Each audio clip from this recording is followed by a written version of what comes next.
안녕하십니까. 벽운사 지산입니다. 유튜브 시청해 주시는 분 참으로 감사합니다. 구독자가 영 안 늘고 있습니다. 좋은 내용으로 불교 초보자에게 좋은 정보 드신다면 구독을 주변 분께 권선하는 것도 큰 공덕도 복덕을 짓는 것입니다. 구독 글씨가 화면에 보이시는 분은 꼭 눌러주십시오. 우리 주변에 많은 사람이 불교 신도이기도 하고 아니기도 한 분이 많습니다. 대부분의 사람들은 부모, 조상 때부터 내려오는 신앙의 일부로서 받아들이지만 본인은 초파일에만 가는 신도도 많습니다. 또는 타 종교를 선뜻 받아들이기 힘든 분입니다. 역사 드라마에서 고증을 필요할 때 불교가 많이 등장합니다. 그만큼 우리나라에서는 불교가 차지하는 비중이 사회 저변에 깔려 있는 것입니다. 그런데 영화나 드라마에서 스님들이 나오거나 등장인물들이 합장을 하면서 나무아미타불, 관세음보살 또는 관세음보살 합니다. 그러면 관세음보살은 누구일까요? 스님들의 출가 동기를 밝히려는 것은 불문율로 되어 있습니다. 그러나 저는 이제 나이도 들을 만큼 들었기에 40여 년 전 출가 동기를 말해도 되지 않나 해서 이 자리에서 이 말을 하게 됩니다. 30대 초반에 이렇다 할 굴지의 기업에서 근무하던 중 사내 문제로 잘못 휘말려 고통을 받던 중에 마음도 다스릴 겸 설악산 신흥사에 며칠 묵게 되었습니다.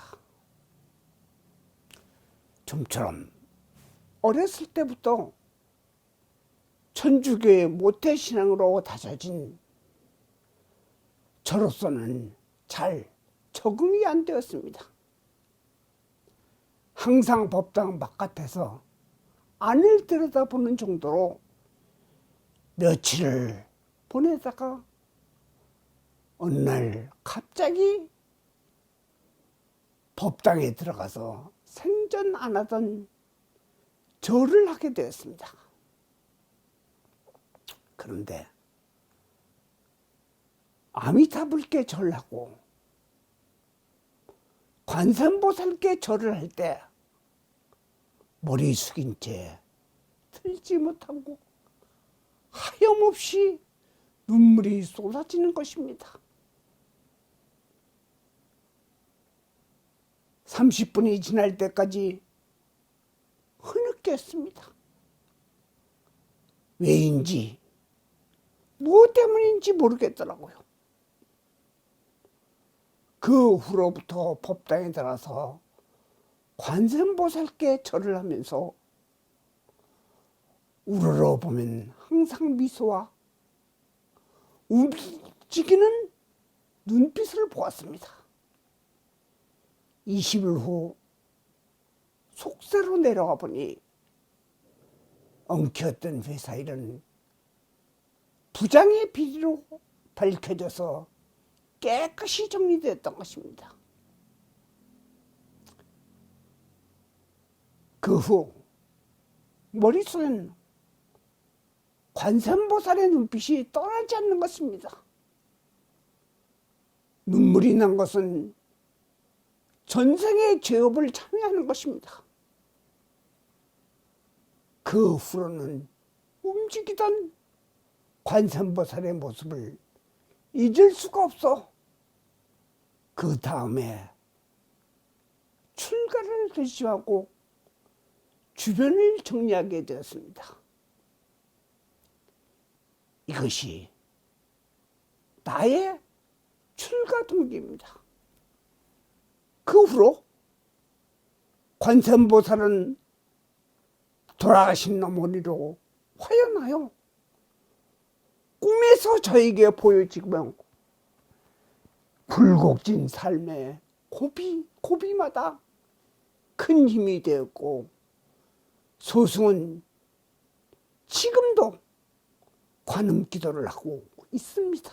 오늘은 불교 신자가 아니더라도 심지어는 타 종교일도 들어본 적이 있는 관세음보살에 대해 아주 쉽게 누구든지 다 알 수 있도록 설명할 겁니다.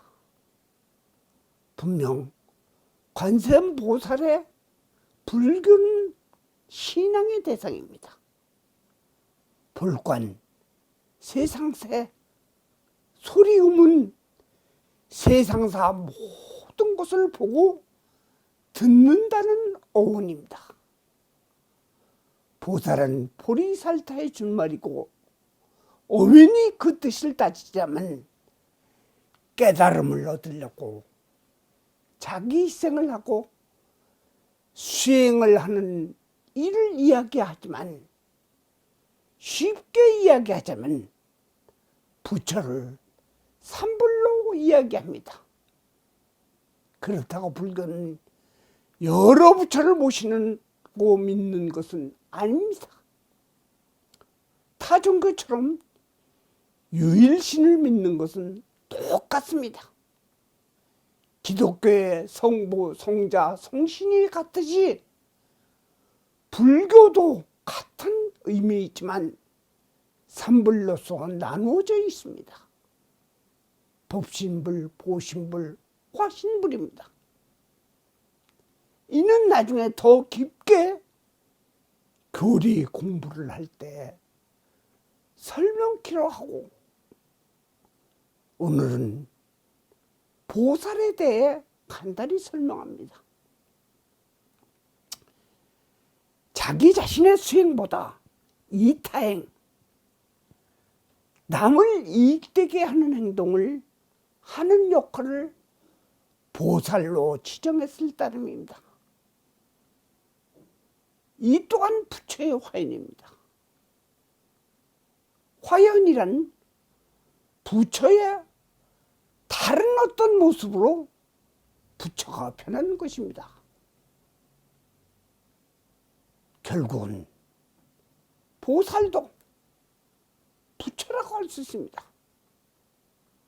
불교는 산 사람의 세계와 죽은 이의 세계, 미래의 세계로 나눕니다.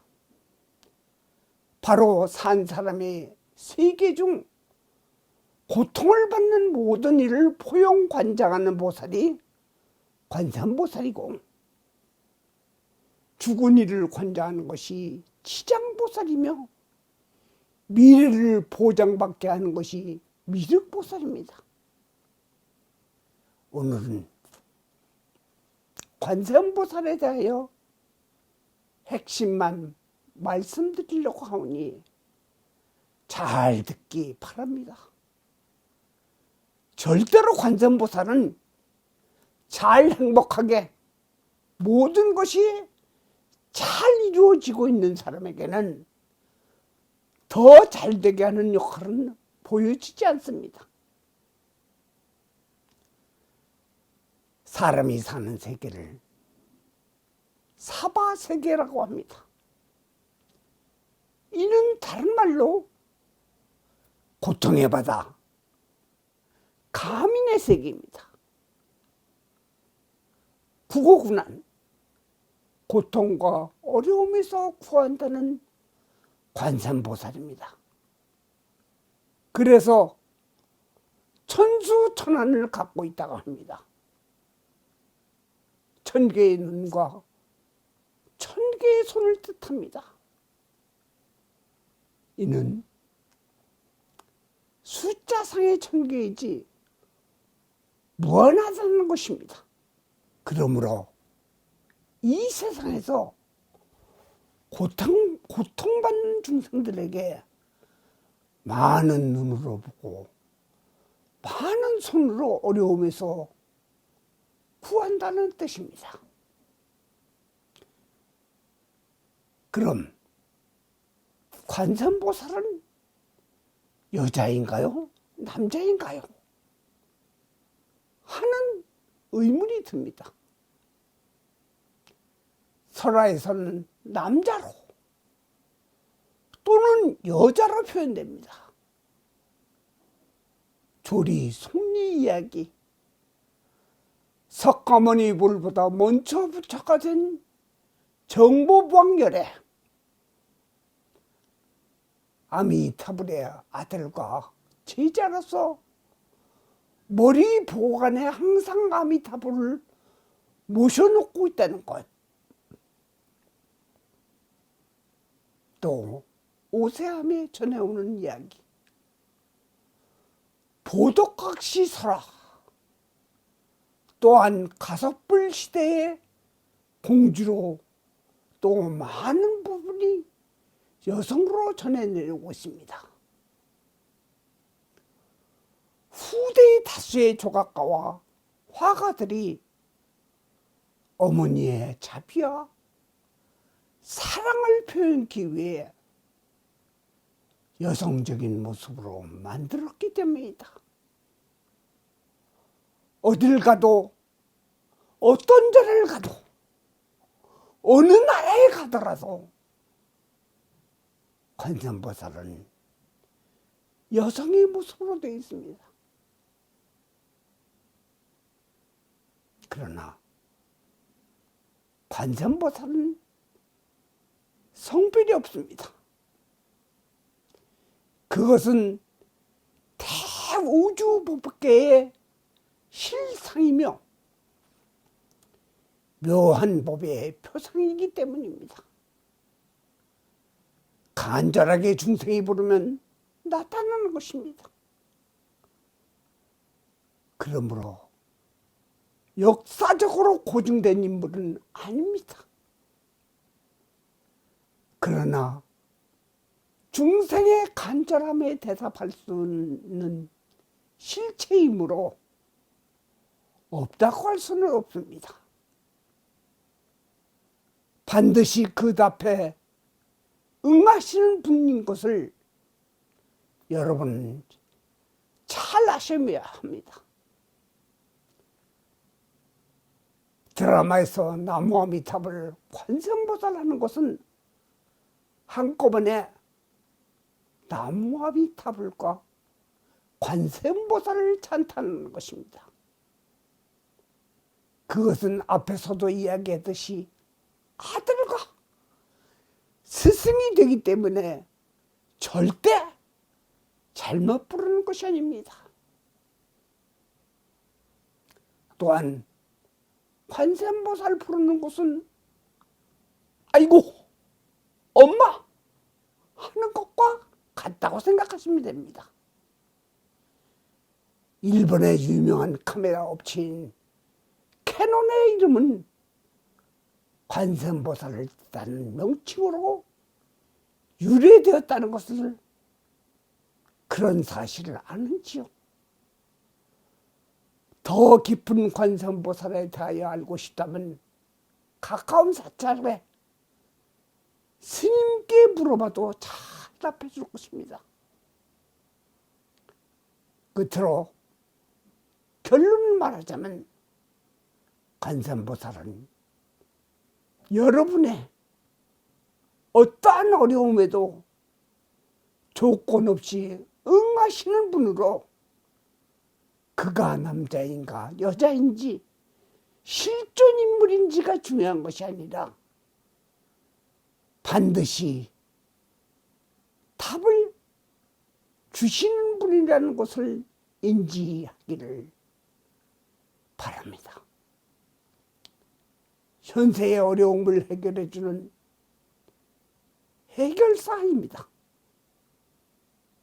나무 관세음보살,